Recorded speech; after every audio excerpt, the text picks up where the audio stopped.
Madame, monsieur, bonjour. Voyons tout de suite les prévisions météo de Louis Baudin. Regardez l'océan, le photographier sous toutes les couleurs, furieux ou sage, quand il écume de colère ou s'accorde à la couleur du ciel. À la pointe du Finistère, là où s'arrête la Terre, Guénaël Théo et Médéric Pierquer ont suivi deux photographes, deux passionnés, passés maîtres dans l'art de l'instantané. 15 février 2016, la tempête Rusika balaie la mer d'Iroise.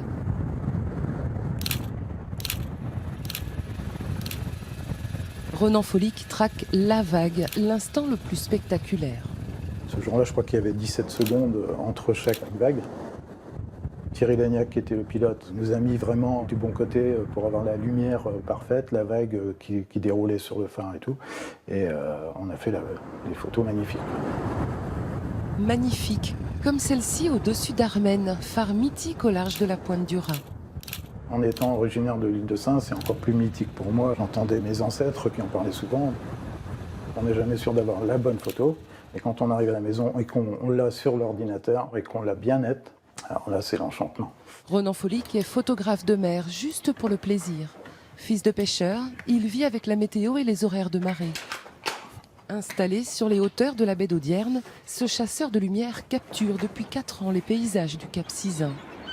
Il y a un très beau coucher de soleil avec un ciel magnifique, avec des nuages superbes.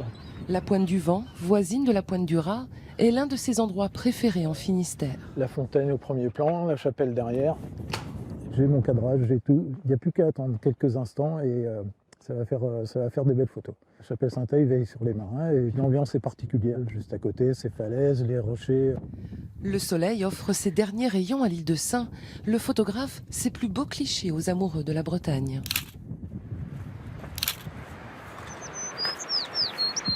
Ronan fait partie d'un collectif de 6 photographes. Salut Ronan, ça va? Ça va, bonne condition. Un peu gris, mais en tout cas la luminosité éclaire bien les avant-plans. Parmi eux, Fabrice Leborgne, séduit notamment par la presqu'île de Crozon. On se sent à sa place et un peu au milieu des éléments. En fonction de la météo, en fonction du moment de la journée, on peut passer d'un endroit à un autre et toujours trouver un centre d'intérêt, en tout cas pour des photographes amateurs comme moi. Et je prends un certain plaisir parce que j'ai l'impression de promouvoir un petit peu ma région, tout simplement. Pour photographier la petite plage de l'île Vierge, il n'hésite pas à emprunter les sentiers escarpés, à aller chercher l'image, saisir l'instant au bon moment. Souvent, l'œil humain, véritablement, est beaucoup plus performant qu'un appareil photo. Donc, trouver les bons angles, trouver la bonne lumière et pouvoir réussir à la faire ressortir, c'est ne pas se tromper sur les horaires. C'est surtout apprendre à bien connaître le coin avant tout et savoir quand est-ce qu'il faut venir et quand est-ce qu'il faut être présent, tout simplement. Un peu plus loin, sur la presqu'île, majestueuse dans sa robe de granit, la pointe de Pénir prend la pause. On est un peu seul, c'est-à-dire qu'on n'a que le bruit des vagues qui nous accompagne. Et l'expérience d'une nuit étoilée sans lune est juste magique.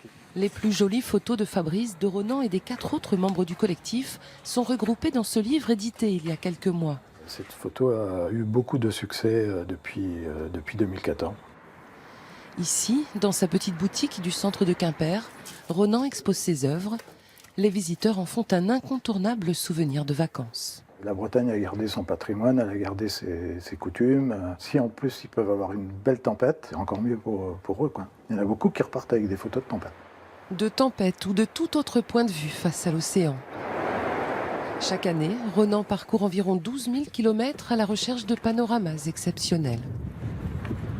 Le phare, premier plan, la baie de Douarnenez, un petit caillou sur le côté droit. En cette fin d'après-midi, la maison phare du Millier retient son attention. Ici, on est vraiment au bord de la falaise, la mer est juste en dessous de nous.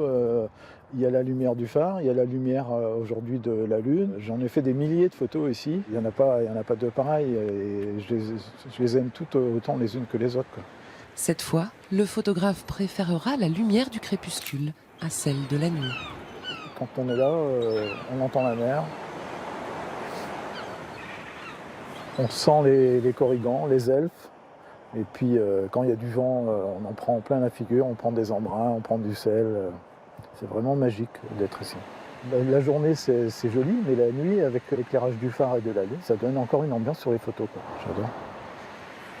Demain, peut-être, Un lever de soleil le conduira sur d'autres rivages, d'autres falaises, guidé par ce que la nature lui offre de plus beau.